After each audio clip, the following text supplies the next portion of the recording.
Alright, so now that we've completed our training, it's time to, I guess, go kill 5 monsters. Ugh, can't believe this vampire's wasting our time.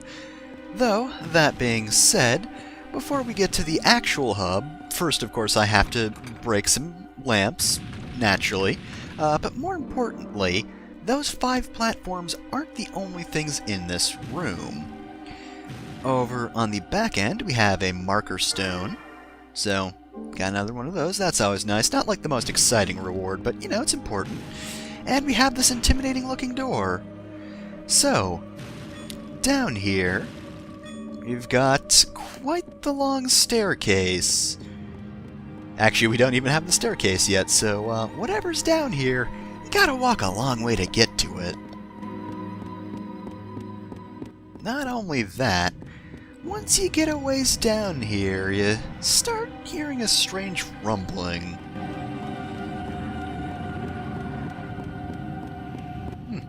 What a weird noise. And man, this thing spirals down for a good long while, doesn't it? Whoever built this castle must have been really annoyed at this point. I'm sorry, how many flights of stairs? And down here at the bottom is this weird, oddly lit room, blood-covered floor. Blood looks fairly old as well, so that wasn't a recent murder. Got a save room over there, and that weird growling is really loud. Whatever could that be? Well, we won't be able to tell because this is the only other door in the room, and if we try to investigate it, it is sealed by an especially enormous power. Not just enormous, especially enormous. Huh. Alright, well, we'll have to check this out later then, when we find some way to unseal it. For now, though, I guess I'll just ruin the mood by speeding this up. Deja vu, I just been in this place before. Higher on the street, and I know it's my time to go. Going new, and the search is a mystery. Standing on my feet, it's so hard when... So just FYI, don't try to, like, jump or dodge your way up or down that staircase. Down, it might make you go a little faster, but up, pretty much the fastest way to go is just straight running. Alright, so, there is an intended first area out of these 5 platforms, and I actually like that they do lead you to it. See that over there? That's the map of said intended first area. The House of Sacred Remains. But once you collect that, Leon will automatically walk onto the platform, and you'll be taken there. So, I don't know, maybe someone might be annoyed by that. You know, it's kind of forcing you one way, but, like, it draws the eye to this platform, and this is definitely where you're supposed to go first, because right off the bat we have skeletons. Actually, this is kind of your introduction to any given area, but House of Sacred Remnants is, you know, fairly standard, both design-wise and enemy-wise. You might fight a few tough enemies here and there, but for the most part it keeps it fairly simple. So, some doors are of course locked. Sometimes the skeleton wallops you over the head with a bone. Basic skeletons really aren't too tough. They're slow attackers, they don't have a lot of health, and they don't do that much damage either. However, I believe we have some new enemies in this room though, right? Oh, yep, that guy's got a bow. That's a skeleton archer. Skeleton archers are also pretty slow, and they only fire off 1 arrow at a time. Just make sure to note that they're there, because of course they can snipe you from across the room if you're not paying attention to them. So, pretty much the biggest worry with skeleton archers is neglect. Don't not pay attention to them. Alright, so we've got a switch in here. These are sometimes oddly difficult to press, but I managed to jump right on top of this one. For some reason it feels like there's an invisible wall around it sometimes, or like somehow you're skipping over it even though you don't mean to be. Anyway though, that's not too important right now, and we're just gonna skip through this room. Enemies of course respawn when you enter the room again 9 times out of 10, but when you kill a group of enemies in a room and it unlocks, you never have to like sit down and fight through those enemies ever again. Which, you know, it'd be bad design otherwise, so good thing they didn't do that. So these are zombies. They're also pretty slow, but as you can see there, they puke all over the place. That, of course, is a small area of effective attack, and it lingers for a while, so do be wary about, like, how you're attacking. don't accidentally lunge yourself into a pile of puke, because that's just gross. Doesn't do too much damage. Alright, anyway, I think we have new enemies coming up, otherwise I'd describe the area itself. House of Sacred Remnants is fairly basic.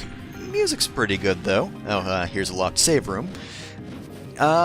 Design-wise, I'm okay with it. It's definitely very first area-ish. You know, it's just a very castle-feeling area, which, you know, should be normal in a castle, but it's a Castlevania game, so honestly, that's for first areas. Everything else is weird as hell. Anyway, if you find a save point, you're going to want to approach it even if you don't want to save, because it does heal you. Just FYI, that's how it works in basically any Metroidvania game. Alright, so, we've got ghosts. So, these guys can actually latch onto you. We got a combo of the same button repeatedly. Anyway, ghosts float about and can be difficult to hit. They can latch onto you, which does a small amount of damage, but like a whole bunch of times until they let go. Skeleton swordsmen will dodge and block a little more, and they've got slightly fancier attacks. I think they probably do a little more damage, and I think they're a little faster than just normal skeletons, but I'm not entirely sure about that. Usually I kill them by the time they do anything anyway, so it's not like it matters that much. So one of the main things about pretty much any area in the game, but especially House of Sacred Remnants, make sure to grapple onto the ledges up there. A lot of the... Ooh, I missed that one. A lot of the rooms have that sort of thing that you can grapple up to, and you're going to want to pay attention to it because it can get you a lot of money and items. So, whenever you see a lantern with yellow fire, that means there's a sub-weapon in it. I showed off the knife really briefly. All that does is just, like, you throw a knife. It's a very small attack. It's not that good. Axes are a little more pricey in terms of heart usage, but they're so much more worth it. Like, you saw that back there, right? You toss 2 axes and they do this sort of, like, double helix motion, which is extremely good. It can cut through enemies really easily where the dagger can't, and it does a lot of damage as well, especially if it hits an enemy more than once, which it can do. Honestly, I would say that axes are out and out the best sub-weapons in the game. At the very least, they're my favorite of, like, the base weapons. Like certain Castlevania games, there are certain ways to modify sub-weapons, and even then, axes are some of my favorites. I pretty much always stick with axes. Oh, do we have bats in here? Yes, we do. Sometimes bats can dash at you, they don't have a lot of health at all, and those ones just lit on fire for some reason. Bats aren't too tough, just make sure to, if you hear them, attack them immediately, otherwise they might ambush you. Buckbeards, that's a weird name. They're a bit more difficult, though that one proved to be pretty easy. Usually those are called, like, Peeping Eye. Maybe a later variation has that name, but that one didn't. Okay, so wolf skeletons. They're very dodge-heavy enemies. They like to lunge at you, they can breathe fire, but mainly they can do a dodge like that. They can just turn into shadows along the ground. That one's not as threatening because it really can't do anything to you. Oh, geez! That one did a flame dash, holy shit! That was cool as hell. Anyway, though, yeah. The main difficulty with them is actually when they dodge just by being fairly fast enemies. Of course, if you interrupt them, then that's that, but if they manage to run around you, then they can just lunge at you, so that's actually kind of tricky. I definitely focus on them, try to nail them with an axe if you can, but otherwise, you might want to dodge a little bit. Probably keep your guard up if you're not hitting them too much. And that's pretty much that for those guys. Any new enemies here? Or is this just another buckbeard? Oh, no, we got red skeletons. Or are they blood skeletons in this game? They go back and forth throughout the series. Okay, they're red skeletons. Anyway, this is where I got my ass handed to me by a buckbeard. Red skeletons are a little more aggressive than normal skeletons, have a better weapon, and also they will automatically revive like pretty much any red or blood skeleton will. Anyway, yeah, that's what a buckbeard does. It fucking fires a whole lot of lasers. Obviously, dodging's a lot better than guarding when it comes to energy attacks, but that being said, I'm pretty sure you can still guard against them. I just didn't do a good job of that there at all. Alright, so, this room is locked, but of course we only need to kill the armored dude to move on, and how did he miss that?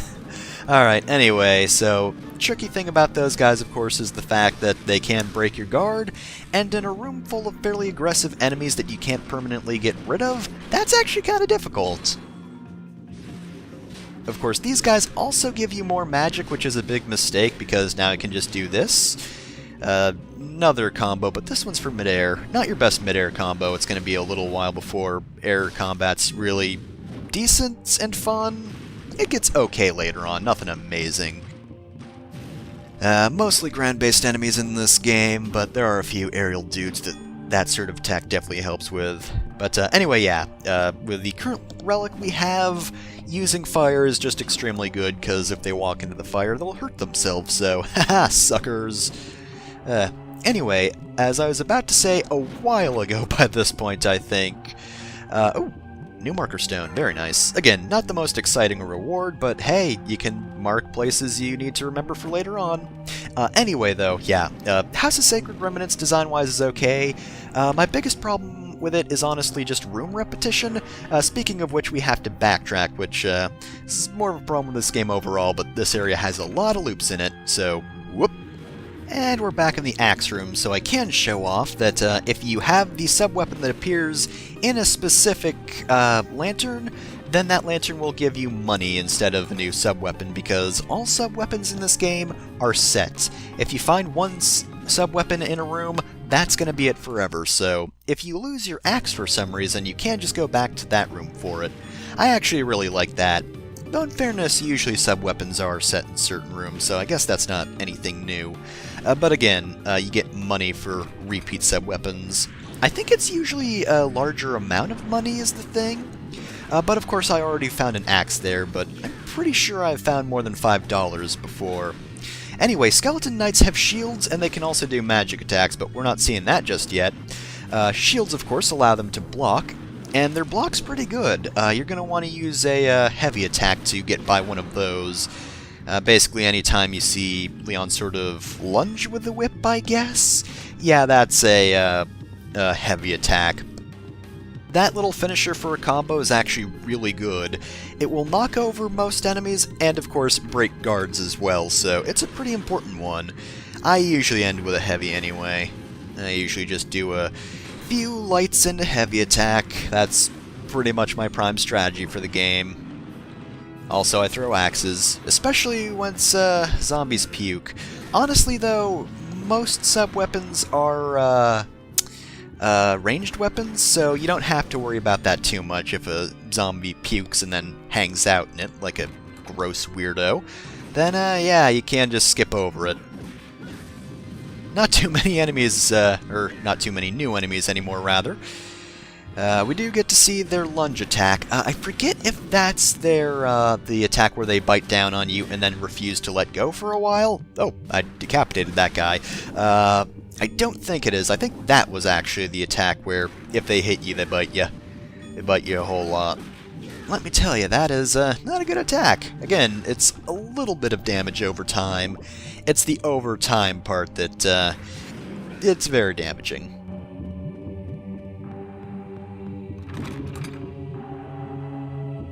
Ooh, the other thing I don't like about Has Sacred Remnants, a lot of repetitive hallways. I mean, there are a lot of connecting hallways throughout this game overall, but like, I don't know, the ones here just seem incredibly repetitive. Okay, so, we have Ghost Knights over there. You see that attack? If they start holding back their weapon, they're basically just holding in an attack, and nice jump slash there, buddy.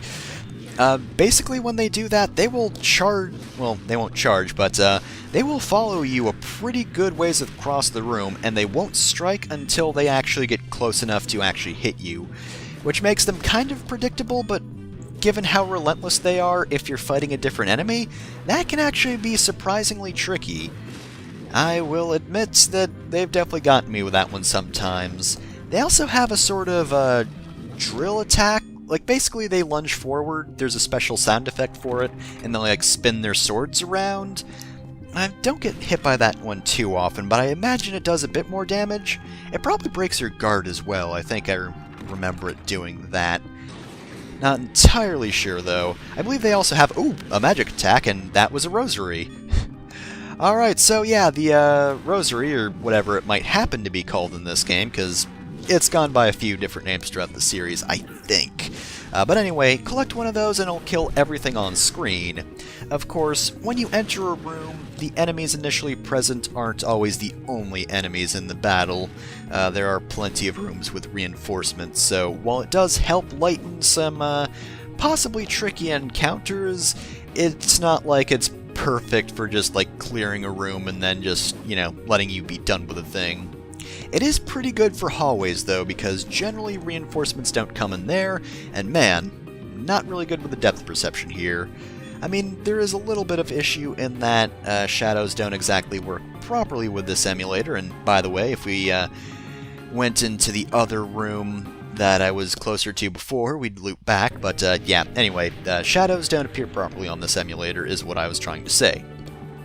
Alright, so we've got a crystal here, not one of my favorite sub-weapons. It kind of relies on the enemy to just sort of run into it. It'll basically explode when someone runs into it, or after a few seconds. That being said, I do find the axe way more reliable. I mean, that wasn't even a good axe hit, but like, it still did a fair bit of damage, whereas the crystal, you have to have things walk into it, and I don't know, I just don't think it's a very effective trap. It's meh. Not one of my favorite weapons. The crystal, when it appears in Castlevania, usually isn't one of my favorite things. Plus, what I said earlier about how most sub-weapons are ranged, that's not exactly true with that. Like, you'd have a little more of a difficult time getting a zombie with that post-puke. Here's a tricky jump right here. Yeah, you need to be very cautious with how you jump. You basically need to curve around so that you're facing the fence just in time for you to whip to it. More bats, and I thought there's a new enemy in here. There might be, and if there is, he's closer to the back. Nope, I was wrong. It's just this lone red skeleton, who really isn't effective on his own. Goodbye. That wasn't a problem at all. Ah, and here we have an upgrade. Upgrade rooms usually look like this, and it's an MP max-up. I'm not really using MP all that much right now, but, you know, it still helps when I want to set myself on fire. And there's a room back here. Okay, more red skeletons, and I believe a new enemy. Yes! Oh! So that looks like a skeleton archer, but that's incorrect. That's a skeleton hunter. As you can see, those guys are way quicker on the draw than the skeleton archers. I am 90% sure their AI is better, and they usually fire off a volley of 3 arrows at a time. Oh, and we got Perfect Guard. Perfect Guard, as it sounds, is basically just if you throw your guard up just as an enemy strike lands, you basically just get a lot of stuff back. Oh, well, that was me fucking up completely. Normally you can just keep your guard up all day, every day, and you're not gonna get too many consequences for that. Unless the room is really full of very aggressive enemies, having your guard broken like that really isn't going to do much to you. Because as you can see, now that he's alone especially, even a couple of seconds of Leon going, ah, is just going to not make much of a difference. But the thing is, Perfect Guard gives you both MP and hearts from attacks that normally wouldn't give you MP, so even if an enemy doesn't glow purple, you can still get MP from it. I do kinda like that, because guarding itself is pretty lenient overall, so if you want to play it safe, that's fine, but it is more beneficial to get better at blocking and just do that. That being said, I don't use MP that often, so I prefer the dodge method myself, mostly because that looks cooler. We got an HP max up, very helpful, especially since I was running low on HP, and we have a secret passage over here. See those scrapes along the ground? That's a hint that you have to push this bookcase. Pretty clever. I actually missed that my first time, but there is a switch over here. And we've got 2 of the triangle switches. You can press all of the switches within House of Sacred Remnants on your first pass. There is one thing you can't do here overall, and you'll need to go to a later area to get back to, but for the most part you can get everything on your first go, which is nice. Again, Metroidvania aspects aren't really that strong in this game, but, you know, you do have to return to some areas at certain points. But you can do all the switches. And now we're back at this hallway. Alright, so now that we're back in this room, we want to enter this room, which... I get turned around a lot in this game, but this is a new place. You can tell because we're locked in. Nothing too complicated here, though. I doubt we'll run into any new enemies. I think we're pretty much done with those on the first floor. Oop, zombie puke. Let's not run into that. But yeah, by now, you've probably noticed, but House of Sacred Remnants is a little on the repetitive side. And I don't think I mentioned it before, but the Skeleton Knight's magic attack is like a 2-hit swing, I think? Like, they'll go once and then they'll go again, so... if you don't manage to block it in one instance, you get a second chance to refill your magic, which is very nice. They are actually really good practice enemies. Honestly, most of the enemies, now that we have Perfect Guard especially, are pretty good for training in general, just because their attacks are fairly slow. Though I wouldn't use zombies for practicing Perfect Guard, just FYI. Not that that should surprise you, but they're very slow attackers, and ooh! Speaking of slow attackers, here are some not slow attackers. These are Fleamen. They translate pretty well to the 3D games, because their attack pattern is that they hop around, and they are very obnoxious. They're hard to hit, they're all over the place, and they can come from everywhere. And because you're focusing so much on trying to just land a blow on them, they can actually get some good hits on you, so you might want to take a more defensive stance, especially since Fleamen always come in fairly large groups. They're so bad they got their own cutscene. And they do like attacking multiple times in a row as well. That being said, if they miss you once, they'll probably miss you again. When they attack though... Oh, I accidentally got a Perfect Guard there. Believe me, that was not intentional. But anyway, yeah, the best time to hit them is when they're attacking, so you might want to focus more on dodging them and then trying to lure them into a position where you can easily counterattack. Alternatively, sub-weapons are also pretty good, axes especially, of course. Now that I think about it, though, they're kind of like a parallel to Leon, because, like, flipping about the room is his strategy.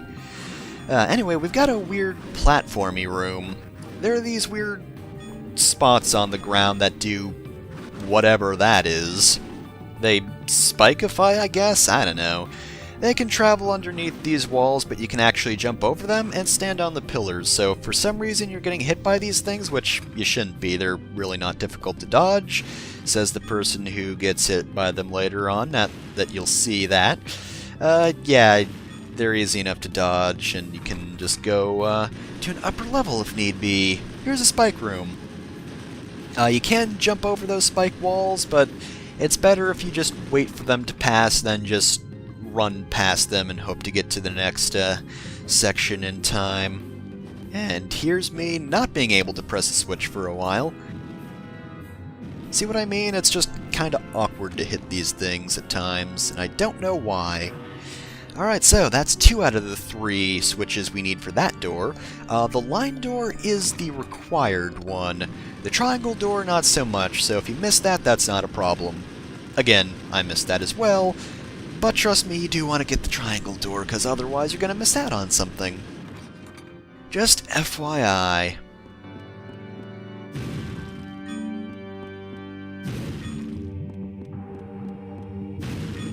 Oh wait, this is a new hallway, isn't it?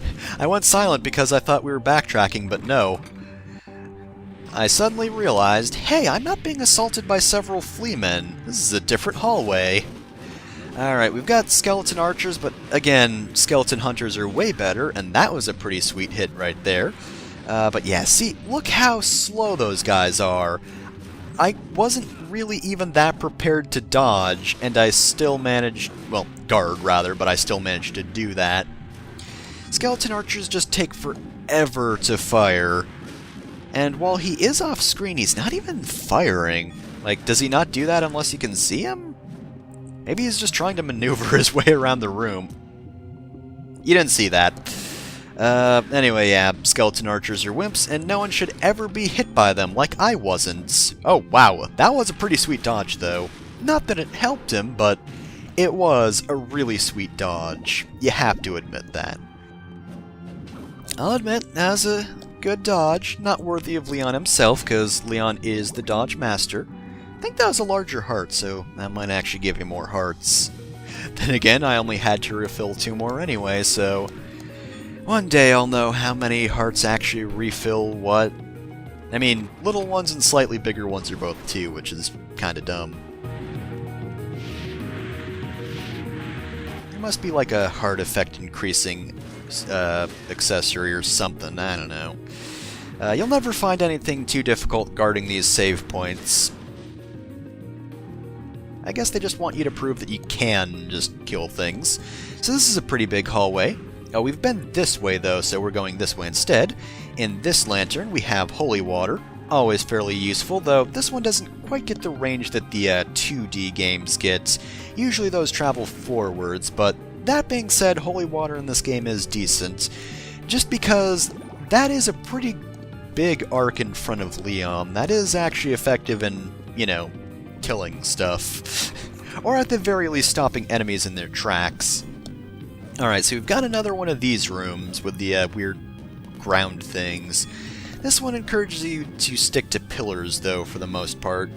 It also looks different, but I don't know why. I mean, granted, I'm glad they gave you something aesthetically different for this room. Even though there's no particular reason to do so, it just looks nice that they're trying to mix things up, at least in the visuals departments. Also, I think there are more coins here. Certainly feels like I'm traveling more than I did in the other room.